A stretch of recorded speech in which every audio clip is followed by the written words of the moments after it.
నమస్కారం నాగార్జున గారు. నమస్తే అంజీ గారు. మొత్తానికి ముగ్గురు మీద వేటు పడింది సార్.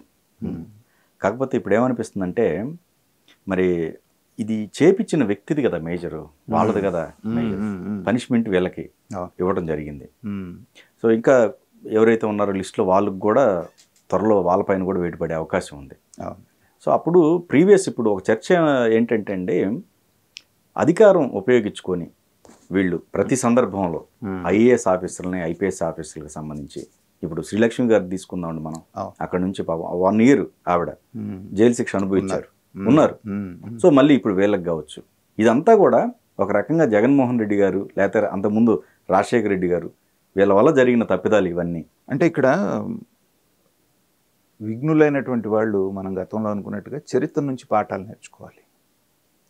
ఇవాళ రాజశేఖర రెడ్డి గారు అనేటువంటి వ్యక్తి మంచి మెజారిటీతో కాంగ్రెస్ పార్టీని అధికారంలోకి తీసుకొచ్చి ముఖ్యమంత్రి అయిన తర్వాత ఆయన ఇలాగే వ్యవస్థలన్నింటినీ కూడా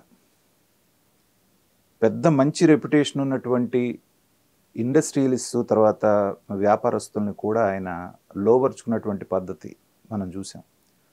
ఒక మ్యాట్రిక్స్ ప్రసాద్ గారు కానివ్వండి, ఒక సత్యం రామలింగరాజు గారు కానివ్వండి, ఇలాగ అనేక మంది వాళ్ళందరూ అప్పుడు దాకా చాలా మంచి నీతి నిజాయితీ పరులైనటువంటి వాళ్ళు, కొన్ని వేల మందికి ఉపాధి కల్పిస్తున్నటువంటి రోల్ మోడల్స్ లాగా ఉన్నటువంటి వాళ్ళని కూడా ఆ రోజున ఆయన 2 ఆప్షన్స్ ఇచ్చాడు. ఒకటి, మీరు వచ్చి నేను చెప్పిన పద్ధతిలో కనుక మీరు చేసుకుంటే మీరు 100 కోట్లతోటి వ్యాపారాలు చేస్తున్నారు, ఇప్పుడు 1000 కోట్లలోకి వెళ్తారు, మీరు ఏం చేసినా నేను అడగను, మీకు కావాల్సినవన్నీ నేను చేసి పెడతాను, నాకేం కావాలో మీరు చేసి పెట్టండి. చేయలేదా మీ వ్యాపారాలు మూసుకొని పోవాల్సిన పరిస్థితి కల్పిస్తాను, ఇండైరెక్ట్గా చెప్పటం. ఏ వ్యాపారస్తుని ముందైనా మీరు ఈ 2 ఆప్షన్స్ పెట్టాడనుకోండి, ఏ ఆప్షన్ తీసుకుంటారు? ఇటుగా పేర్చుకొని మెట్టు ఎక్కుతూ ఆ స్థాయికి వచ్చిన తర్వాత దాన్ని వదులుకోవటానికి ఎవరు ఇష్టపడరు. ఎట్ ద సేమ్ టైం ఇంకొక పెద్ద విండో ఆయన ఓపెన్ చేసి పెడుతున్నాడు, 100 కోట్ల నుంచి మీరు 1000 కోట్లకి వెళ్ళొచ్చాను. సో ఆ రోజున ఇటు ఈ వ్యాపారవేత్తలు అలాగే బ్యూరోక్రాట్స్ ఇద్దరు కూడా కాంప్రమైజ్ అయ్యారు. అయిన తర్వాత ప్రభుత్వం మారిన తర్వాత ఎలాంటి ఫలితాలు చూశారు అనేటువంటిది అది చరిత్ర. ఎంతమంది ఐఏఎస్ ఆఫీసర్లు జైల్లో ఉన్నారు, వీళ్ళతో పాటు ఎంతమంది మంత్రులుగా చేసినటువంటి వాళ్ళు ఉన్నారు, మిగతా వాళ్ళందరూ. అసలు ఆయన మాత్రం తర్వాత ఎప్పుడు వెళ్ళాడు. సో దాన్ని చూసి మీరేం నేర్చుకున్నారు? ఇప్పుడు ఇక్కడ జగన్మోహన్ రెడ్డి గారు చెప్పారే అనుకోండి, 30 సంవత్సరాలు నేనే ముఖ్యమంత్రిగా ఉంటానని. మీరందరూ ఐఏఎస్లు కదా, కాంపిటేటివ్ ఎగ్జామ్స్ రాసి వచ్చినాళ్ళు కదా. రాజకీయం అనేటువంటిది డైనమిక్గా ఉంటుంది, ఏ రోజు ఏం జరుగుతుందో తెలియదు అనేటువంటిది తెలిసి కూడా మీరు ప్రభుత్వం చెప్పినట్టుగా ఆడారు అంటే ఏంటంటే మీరు శిక్షార్హులే. తప్పు చేయమని ఎప్పుడూ చెప్తూ ఉంటాడు, ఎవడో ఒకటి చెప్తానే ఉంటాడు. కానీ మీ విజ్డమ్ ఏమైంది, మీ విఘ్నత ఏమైంది? చేసినందుకు అనుభవిస్తున్నారు. అయితే ఇప్పుడు వీళ్ళ సస్పెన్షన్ అనేటువంటిది మాత్రం కేవలం సినిమాలో ఇంటర్వెల్ మాత్రమే. ఇది ఇంటర్వెల్ మాత్రమే. వీళ్ళని రేపు పొద్దున అరెస్ట్ చేస్తారా లేదా, చేసిన తర్వాత ఇది ఇక్కడతోటి ఆగుతుందా లేకపోతే పెద్ద తలకాయల దాకా వెళ్తుందా, ఈ తుఫాను ఏ తీరాన్ని తాగుతుంది, వెళ్ళి సజ్జల రామకృష్ణారెడ్డి తీరాన్ని తాగుతుందా లేకపోతే ఏకంగా జగన్మోహన్ రెడ్డి తీరం దాకా వెళ్తుందా అనేటువంటిది మనం వేచి చూడాల్సింది, వెండితెర మీద చూడాలి. ఎందుకంటే ఎంత ఐపీఎస్లు అయినా కూడా ఇలాంటి చర్య చేయాలి అంటే ఎవరిదో ఒక ఆశీర్వాదం, ఒక ప్రోద్బలం పై వాళ్ళది లేకుండా చేసి అంత ధైర్యం చేస్తారని నేను అనుకోవట్లేదు. సో వాళ్ళు ఆదేశించారు, వీళ్ళు ఎగ్జిక్యూట్ చేశారు. ఎగ్జిక్యూట్ చేసినందుకు ఇవాళ ఐపీఎస్ రావటం అనేదే కొన్ని లక్షల మందిలో ఒకళ్ళకి వస్తుంది. అలాంటి అవకాశాన్ని ఇంత అవమానకరమైన రీతిలో మీరు సస్పెండ్ అవ్వటం అంటే ఏంటంటే మీ కెరియర్కి మత్సే కదా అది.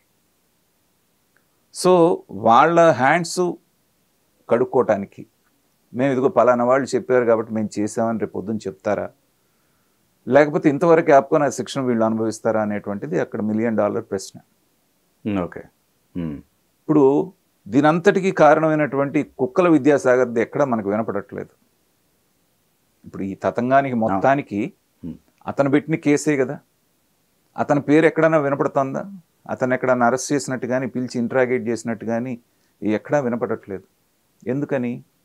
అతను కేవలం ఒక తోలుబొమ్మలు అంటాడు, ఒక పపెట్. వీళ్ళు ఆడమన్నట్టల్లా అతను ఆడాడు. ఒక కంప్లైంట్ లేకుండా మనం ఏం చేయకూడదు కాబట్టి ఎక్కడో తప్పుడు కేసు, తప్పుడు డాక్యుమెంట్ తీసుకొచ్చి పెట్టించారు. ఇప్పుడు నిజంగా చర్య తీసుకుంటే అతని మీద కూడా తీసుకోవాలి కదా, పోర్చరీ అనవసరంగా ఇది చేశారు అనేటువంటిది. నెక్స్ట్ అదేమన్నా వస్తుందేమో అనేటువంటిది. అదే కాదు ఆ అమ్మాయికి మెసేజ్లు కూడా పెట్టిన ఆ అమ్మాయి చెప్పి ఉన్నాయి కదా. అంటే ఇప్పుడు చట్టంలో కూడా ఇప్పుడు ఒకళ్ళకి అట్లాంటి ఫోటో పంపించినందుకు ఏం శిక్ష వేస్తారు, ఎంత శిక్ష ఉంది దానికి? చట్టంలో ఇంకోటి ఏం చెప్పారు, 7 సంవత్సరాల లోపు శిక్ష పడేదానికి మీరు అతన్ని అరెస్ట్ చేయొద్దు, చక్కగా ఒక నోటీస్ ఇచ్చి పిలిచి విచారించి పంపించండి, అంతే కదా. అంత పెద్ద ఆఫీస్ మీద దాడి చేసి, కేంద్ర కార్యాలయం మీద దాడి చేసి, రాడ్లతో వచ్చి కొంతమందిని తలకాయలు బాగలగొట్టబోతున్నటువంటిది క్లియర్గా విజువల్స్లో మనకు కనిపించింది తెలుగుదేశం ఆఫీస్ మీద దాడిలో. కానీ నిన్న జగన్మోహన్ రెడ్డి గారు ఏం చెప్తున్నారు, వాళ్ళందరినీ పిలిచాము, 7 సంవత్సరాలు ఏది నిరసన తెలియజేయడానికి వెళ్ళారంట వాళ్ళు. అవతల వాళ్ళు రెచ్చగొడితే రాళ్ళు వేశారు. రాళ్ళు వేయటం అనేటువంటిది 7 సంవత్సరాల లోపు శిక్ష పడేటువంటి క్రైమ్ కాబట్టి వాళ్ళందరికీ 41A నోటీసులు ఇచ్చి పంపించాం, అయిపోయింది అక్కడితోటి, కేసు క్లోజ్. ఓకే, నిరసన అలా తెలియజేస్తారండి. దానికే కదా ఆయన మనం ఆనం వెంకటరమణ గారు అన్నారు, కేసు కూడా పెట్టాం, మేము కూడా అలాగే వచ్చి నిరసన తెలియజేస్తాం, ఉండే ఆఫీసులో సిద్ధమా అన్నారు. లాజికల్లే కదా, మంచి పాయింట్ అది. ఇప్పుడు ఎవరైనా కొత్త భాష నిరసన ఎలా తెలియజేయాలంటే ఇలా కర్రలు కత్తులు పట్టుకొని నిరసన తెలియజేయటం అనేది వీళ్ళు ఎస్టాబ్లిష్ చేస్తున్నారు.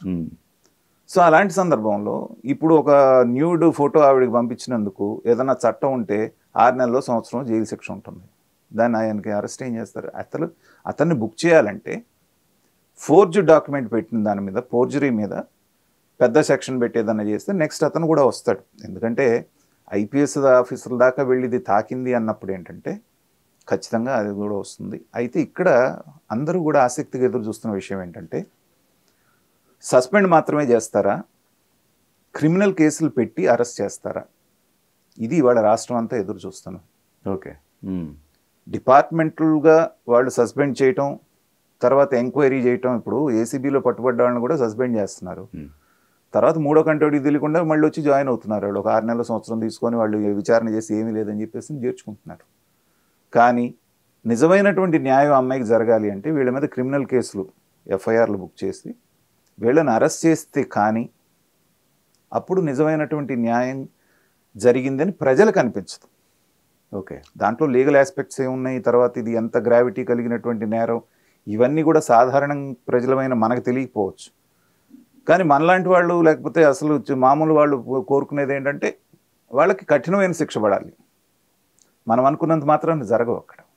అక్కడ ఉన్నటువంటి సెక్షన్స్ ఏంటి, ఏ సెక్షన్స్ పెడతారు ఏంటి అనేటువంటి. అయితే ఖచ్చితంగా అరెస్ట్ చేసి విచారణ అయితే జరగాలి. అది ఆ మాత్రం జరిగినా కూడా ప్రజలు ఏమనుకుంటారంటే, ఓహో కొంత న్యాయం జరిగింది, ఒక ఐపీఎస్ ఆఫీసర్ని అరెస్ట్ చేశారు అనేటువంటిది కొంత ఉంటుంది. ఆ వైపుగా కూడా చర్యలు తీసుకుంటున్నారు, అడుగులు పడుతున్నాయి అనేటువంటిది మనకు అనిపిస్తోంది. చెయ్యాలి కూడా అని నేను ఎందుకు అంటున్నానంటే, ఇందాక మళ్ళీ అన్నటువంటి పాయింటే, ఇంత ధైర్యం, ఇంత తెగింపు వీళ్ళకి పైవాడి ఆశీర్వాదం లేకపోతే రాదు. 2వ తారీఖు నాడు కేసు కడుతున్నప్పుడు 31వ తారీఖు నాడు పిలిచి ఆగస్టు 31న ఆ సీఎంఓ ఆఫీసులో ఉండి ఈ ఇంటెలిజెన్స్ చీఫ్ ఎవరైతే ఉన్నారో సీతారామాంజనేయులు, ఆయనతో మాట్లాడిన తర్వాతనే 2వ తారీఖు నాడు కేసు కట్టారు అనేటువంటిది. అది కూడా చూడండి, ఉదయం 6 గంటలకు కేసు కడతారు, 1వ తారీఖు నాడే టికెట్లు బుక్ చేసేసుకుంటారు. ఇప్పుడు వాళ్ళకి పీకకు తగులుకుంది, అక్కడే తగులుకుంది. అవును, అదే పాయింట్. ఆ పాయింట్ లేకపోతే ఏదో రకంగా డైల్యూట్ అయిపోయింది. సో 2వ తారీఖు కట్టబోతుంటే 1వ తారీఖు నాడు మీరు ఎందుకు బుక్ చేసుకున్నారు? ఏ జడ్జి దగ్గరికి వెళ్ళినా దానికి తిరుగులేనిది కదా. Correct, it's a conspiracy. Complaint వచ్చిన తర్వాత దాంట్లో నిజానిజాలు అనేటువంటిది ప్రాథమికంగా మీరు నిర్ధారించుకున్న తర్వాత ప్రొసీజర్ ప్రకారంగా చేయాల్సింది ప్రొసీజర్ తప్పించి చేశారు అంటే ఏంటంటే మీకు ఏవో వేరే ఇంటెన్షన్స్ ఉన్నాయనేటువంటిది తెలుస్తూ ఉంది. అది ఇవాళ ప్రజల ముందు కుట్ర అయితే బహిర్గతంగా బాహాటంగా ఈ మీడియాల మూలాన కొన్ని మీడియా హౌసెస్ దాన్ని అదే పనిగా పట్టుకొని చేయటంతో ఏంటంటే పూసగుచ్చినట్టుగా జరిగింది అనేది ప్రజలకు తెలిసిపోయింది. దాని మీద చట్ట ప్రకారంగా ఎట్లా చేస్తారు అనేటువంటిది చూడాలి. గతంలో కూడా నేను చెప్పినట్టుగా ఏంటంటే చంద్రబాబు నాయుడు గారు తొందరపడే మనిషి కాదు. జగన్మోహన్ రెడ్డి గారికి చంద్రబాబు నాయుడు గారికి తేడా ఏంటంటే, జగన్మోహన్ రెడ్డి గారికి కేసు పెట్టేటప్పుడు ఉండే ఇంటెన్షన్ ఏంటంటే వాళ్ళని చట్ట పరిధిలో, కోర్టు పరిధిలో శిక్షించడం అనేటువంటిది ఆయన ఉద్దేశం కాదు. ఎందుకంటే జరగదని ఆయనకి తెలుసు. ఏదో రకంగా ముందు అరెస్ట్ చేసి వాళ్ళని తీసుకొచ్చి లోపలేయాలి అవసరమైతే వాళ్ళని 3rd డిగ్రీ ఉపయోగించి టార్చర్ పెట్టాలి. కోర్టుకి వెళ్ళిన తర్వాత ఇటు తిరిగి వాళ్ళని రిలీజ్ చేస్తారు కాబట్టి ఈ లోపల వాళ్ళని పెట్టాల్సినటువంటి భయం పెట్టేయచ్చు. అది జగన్మోహన్ రెడ్డి గారి విషయం. చంద్రబాబు నాయుడు గారి వ్యవహార శైలి ఎలా ఉంటుందంటే ముందు గ్రౌండ్ ప్రిపేర్ చేయాలి, వాళ్ళని అక్కడ ప్రూవ్ చేసేటట్టుగా కావాల్సిన సాక్ష్యాధారాలు సేకరించాలి, వాళ్ళని గట్టిగా అక్కడ ఫిక్స్ చేయాలనేటువంటి లాంగ్ టర్మ్ ప్లానింగ్ అయింది. ఈ రెండు చూసినప్పుడు ఏంటంటే జగన్మోహన్ రెడ్డి గారు స్ట్రాంగ్గా కనిపిస్తారు. ఎందుకు? తప్పు జరిగిందనగానే చర్య తీసుకున్నట్టు కనపడతాడు. చంద్రబాబు నాయుడు గారు వీక్గా కనపడతారు. ఎందుకు? తప్పు జరిగినట్టు కనపడ్డా ఇన్నాళ్ళు టైం ఎందుకు తీసుకున్నారంటారు. కానీ ఆ కేసేమో ఊరికే కొట్టుకుపోతుంది, ఇది గట్టిగా స్ట్రాంగ్గా నిలబడుతుంది. ఇది బేసికల్గా వీళ్ళిద్దరికీ ఉన్నటువంటి తేడా. కాబట్టి దాని బేస్డ్గానే ఇది వచ్చింది అనుకుందాం. చూద్దాం మరి ఫర్దర్ చర్యలు ఎలా ఉంటాయి. మనం ఇందాక అనుకున్నట్టుగా ఇక్కడతో ఆగుతుందా, పై వాళ్ళ దాకా వెళ్తుందా అనేటువంటిది కాలం నిర్ణయిస్తుంది. ఇప్పుడు ఇక్కడండి ఓకే, ఇప్పుడు ఇక్కడతో ఆగకుండా వాళ్ళు ఓపెన్ అయ్యి ఏమండి అసలు జరిగింది ఇది మ్యాటర్ అని చెప్పేసి కనుక వాళ్ళు ఓపెన్ అయ్యారు అనుకుందామండి, అప్పుడు మేజర్ వాళ్ళ మీద పడుద్దిగా ఖచ్చితంగా. అప్పుడు వీళ్ళకి కొంచెం రిలీఫ్ అయ్యే అవకాశం ఉంటుందా? రిలీఫ్ అంటే ఇక్కడ అదేనండి, ఆయుధం మర్డర్ చేయడానికి ఉపయోగపడ్డ కత్తులు వీళ్ళు. అవును, వెనకాల ఉంది. అవును, వాళ్ళ మీదే ఉంటది కదా ఖచ్చితంగా కదా. వాళ్ళ మీద అంటే కాన్స్పైరసీ చేసిన వాళ్ళు, ఎగ్జిక్యూట్ చేసిన వాళ్ళ కంటే కూడా కాన్స్పైరీ చేసిన వాళ్ళ మీదే ఎక్కువ ఉంటుంది. ఓకే, సివియారిటీ వీళ్ళ మీద తగ్గించుకోవాలి అంటే వాళ్ళ మీదకి. అది ఎలాంటప్పుడు సాధారణ వ్యక్తుల విషయంలో అది అప్లై అవుతుంది. కానీ ఇక్కడ ఉన్నటువంటి వాళ్ళు మేధావి వర్గానికి చెందినటువంటి ఐపీఎస్లు, నిష్ణాతులైనటువంటి వాళ్ళు, వాళ్ళకి వీళ్ళకి ఒకే రకంగా ఉండదు కదా. తర్వాత నాకున్నటువంటి అవగాహన ప్రకారంగా ఇది వెళితే సజ్జల రామకృష్ణారెడ్డి గారి దగ్గరికి లాగిపోతుంది. అక్కడ దాకా కూడా వెళ్ళొద్దా? ఒకవేళ వెళ్ళొచ్చు, ఒప్పుకుంటే మేము తప్పు చేసామనేది కూడా రెండో యాంగిల్లో వీళ్ళకి జరిగిపోయింది. జరిగిపోయినప్పుడు మా అంతటి మేంగా చేయకుండా పైనుంచి ఒత్తిడి వచ్చింది కాబట్టి మేము చేయక తప్పలేదు అనేటువంటి మాట చెప్పే అవకాశం ఉంది అక్కడ. చెప్పినప్పుడు ఆ ఒత్తిడి ఏంటి అని అడుగుతారు. అన్నప్పుడు డైరెక్ట్ జగన్మోహన్ రెడ్డి గారిని చెప్పలేరుగా. అక్కడ దాకా వచ్చి ఆ పైన ఉన్నప్పుడు సజ్జల గారి దగ్గరికి వచ్చి గతంలో కూడా అనుకున్నా ఈయన స్కేప్ గోట్ అయిపోతాడని. పార్టీ వాళ్ళు తిడుతున్నారు, జగను తిడుతున్నాడు. ఇప్పుడు చివరికి వచ్చేటప్పటికి ఆయన పాపాల భైరవుడు అయిపోయాడు. అక్కడ ఒకవేళ మీరు సజ్జల రామకృష్ణారెడ్డిని తీసుకొచ్చి విచారించిన జగన్మోహన్ రెడ్డి గారు పేరు చెప్పే అంత ధైర్యం ఆయనకి లేదు కదా. చెప్తే ఏం జరుగుతుందో ఆయనకి తెలుసు. కాబట్టి ఇది సస్పెన్స్ థ్రిల్లర్ సినిమాలాగా రకరకాల ట్విస్టులు, రకరకాల మలుపులతో తీసుకుంటూ క్లైమాక్స్కి వెళ్ళేటప్పటికి ఎక్కడ దాకా వెళ్ళి ఆగుతుంది అనేది మాత్రం వెండి తెర మీద చూడాల్సిందే మనం.